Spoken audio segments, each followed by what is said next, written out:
The wrong name at the altar, a wedding that went down in flames. Okay.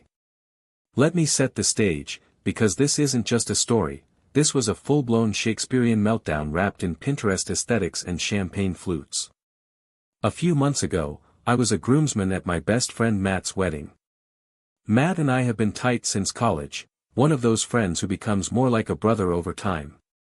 He's the type who would give you the shirt off his back, stay up all night to talk you through a breakup, and then still show up early the next morning to help you move your couch. Loyal to a fault. And after years of dating absolute disasters, he finally met someone who seemed like a real contender, Ashley. Ashley was something else. On paper, she was the dream girl, sweet, charming, well-spoken, Instagram perfect. She had that curated look, like she stepped out of a lifestyle blog every day. Think gauzy neutrals, homemade candles, live laugh love energy. But there was always a strange, performative edge to her. Like she knew people were watching and she was determined to get the highest Pinterest board rating. Still, she made Matt happy. He glowed around her. So we, his friends, backed off and rooted for them. After all, what did it matter if she was a little too obsessed with natural lighting and artisanal honey? If Matt was happy, we were happy. In the weeks leading up to the wedding, there were a few odd moments. At the rehearsal dinner, I overheard Ashley's cousin muttering something like, "Let's just hope she keeps it together this time." When I asked what she meant, she just laughed nervously and waved it off. Later, someone else mentioned that Ashley had a complicated past, but no one elaborated. Whatever. Pre-wedding nerves. Family gossip. You learn not to read too much into it. Now, the wedding itself, it was beautiful. Aesthetic to the point of ridiculousness. The whole venue looked like it had been handcrafted by a team of woodland elves working under contract with Anthropology. Flower crowns, hanging glass lanterns, string quartets playing indie covers. You get the picture.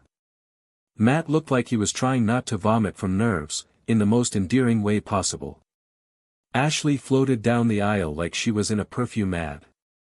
Everything was picture perfect. Until it wasn't. They had written their own vows. Matt went first. His voice trembled, but his words were beautiful. You could see how much he loved her. It wasn't performative, it was raw. Everyone was misty-eyed. Even Ashley. Then it was her turn. She took the mic, deep breath. Smiled at Matt. Started speaking. "Matthew, from the moment we kissed, I knew I was meant to be with you. But it wasn't until Brandon." The air snapped. Silence. Pure, frozen silence. Like someone had vacuum sealed the moment. Matt's face didn't register it immediately. He blinked. Then blinked again. Wait, who? Ashley froze. You could see the panic spread across her face. Eyes wide. Breathing shallow. I meant you," she stammered. "Matt. I meant you. Matthew Brandon Smith. That's your full name, right?" It wasn't. Matt's middle name is James. And everyone in the wedding party knew it. The priest looked like he was waiting for someone to yell, "Cut," and reset the scene. Bridesmaids stared at each other in horror. Her father stood up abruptly, face red, fists clenched. One of the ushers turned to me and mouthed, "Who the hell is Brandon?" Matt asked the same thing. Quietly, but with the kind of quiet that holds a bomb inside it. "Ashley, who's Brandon?" She tried to laugh. Tried to play it off. She said it was nerves, a slip of the tongue, that she got flustered and mixed up names. She doubled down on the middle name lie. But it didn't matter. The crack had formed, and it spread instantly. Her mother rushed up to the altar and whispered something in her ear. Her dad stormed out without saying a word. The priest looked at Matt. "Would you like to continue?" Matt just shook his head. Calm. Too calm. "We're done here," he said. Then he turned and walked straight down the aisle and out the door. I followed. Ashley tried to run after him, but her mom pulled her back and whispered urgently. It wasn't comfort. It was strategy. I heard her say, "Don't worry, we'll spin it."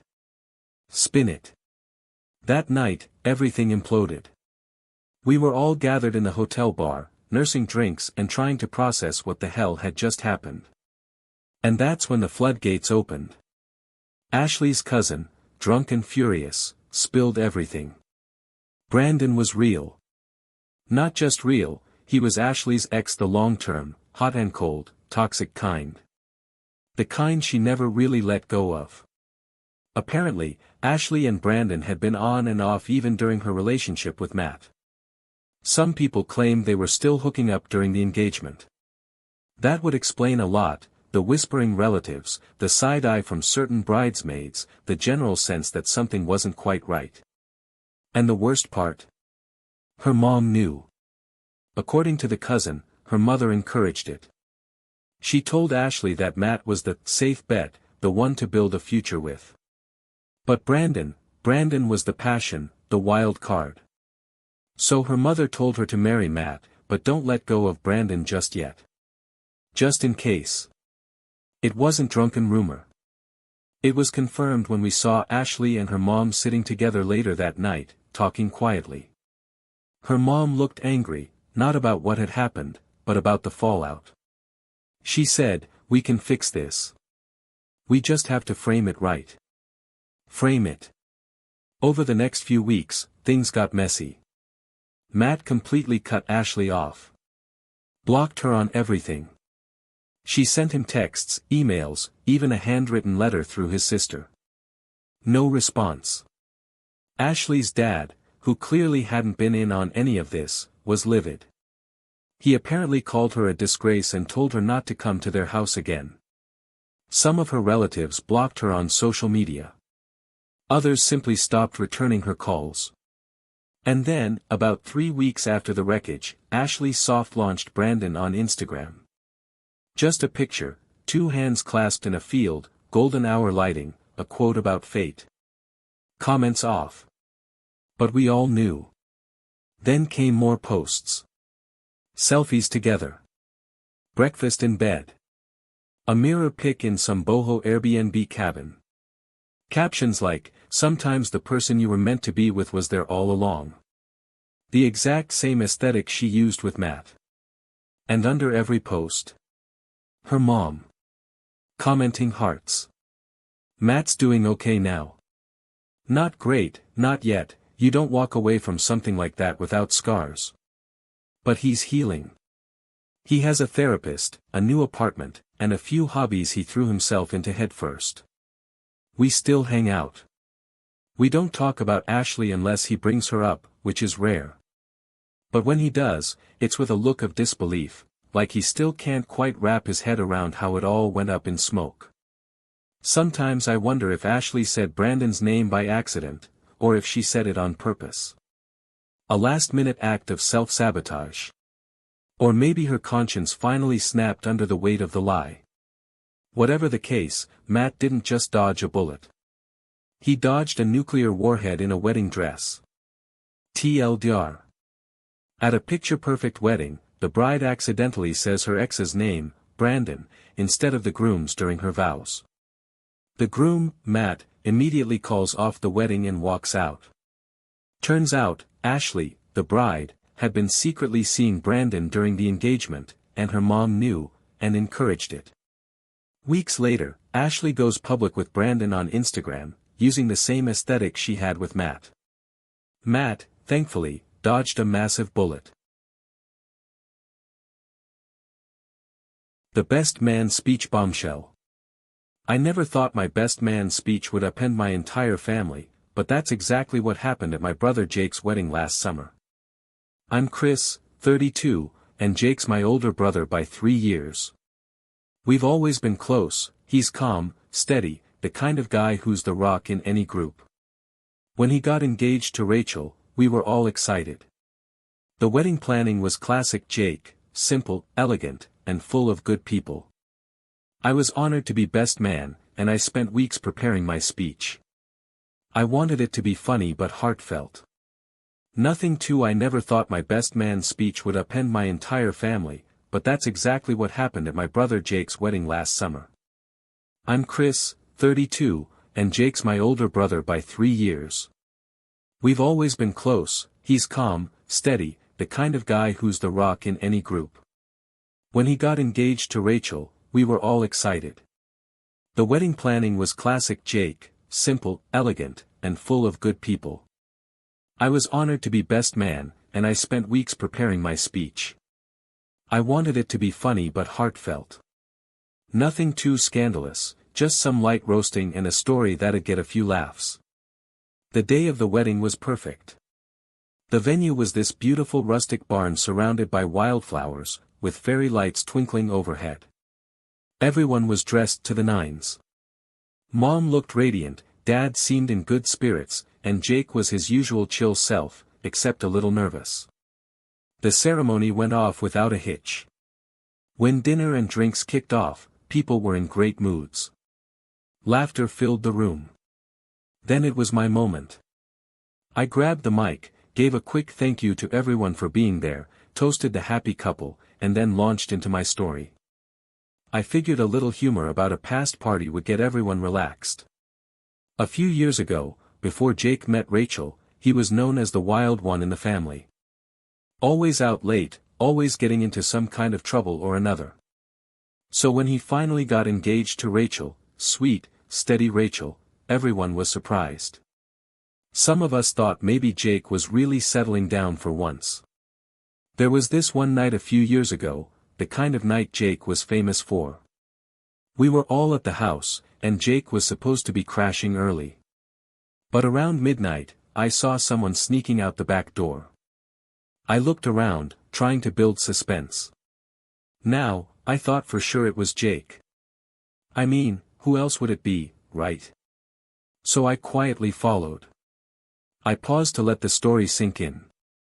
I saw the figure tiptoeing down the driveway, heading toward Mrs. Jensen's house, you know, the neighbor next door. The room was quiet, waiting for the punchline. I never actually got a good look at who it was, but my money was on Jake. You know how he was back then, always chasing some late-night adventure. I smiled, expecting some laughs and nods. Just then, Jake raised his hand and interrupted, "Hold on. That couldn't have been me. I was passed out on the couch that entire night. You all found me snoring louder than a freight train." There were a few surprised murmurs. I hadn't considered that. Before I could say anything, Mom stood up abruptly. Her face was pale, but her voice was steady and sharp. "I knew it," she said, louder than anyone expected. "That night, I smelled Mrs. Jensen's perfume on your father's jacket." The room went dead silent. Dad froze. His mouth opened slightly, but he didn't say anything. His eyes stayed locked on the table in front of him. Then, without another word, Mom grabbed her purse and walked straight out of the reception hall. You could hear a pin drop. Everyone sat still for a moment, unsure what to do. I just stood there holding the mic, feeling like the floor had been pulled out from under me. My stomach twisted in a knot. All I wanted to do was rewind time and pick a different story. Then Jake, with a calmness only he could manage in a moment like that, stood up, walked over to me, took the mic, and said, "Well, I guess I really did settle down, huh?" It was the perfect line. Just enough humor to cut through the tension. A few people laughed nervously. Rachel squeezed his hand, and he kissed her cheek. Slowly, conversation started to pick back up. People returned to eating and drinking. The DJ queued up a slow song. The rest of the night carried on, but the mood never fully returned to what it had been. There was this quiet awareness hanging over everything. A secret that had been exposed, whether intentionally or not, and a family shaken by it. After the wedding, things got messy. Mom didn't come to the brunch the next morning. A few days later, she packed a bag and went to stay with her sister in Oregon. For some clarity, she hasn't moved back in with Dad since. They're not divorced, at least not yet, but they're definitely separated. Dad hasn't said much about it. He called me once to say he didn't blame me, but I could hear the pain in his voice.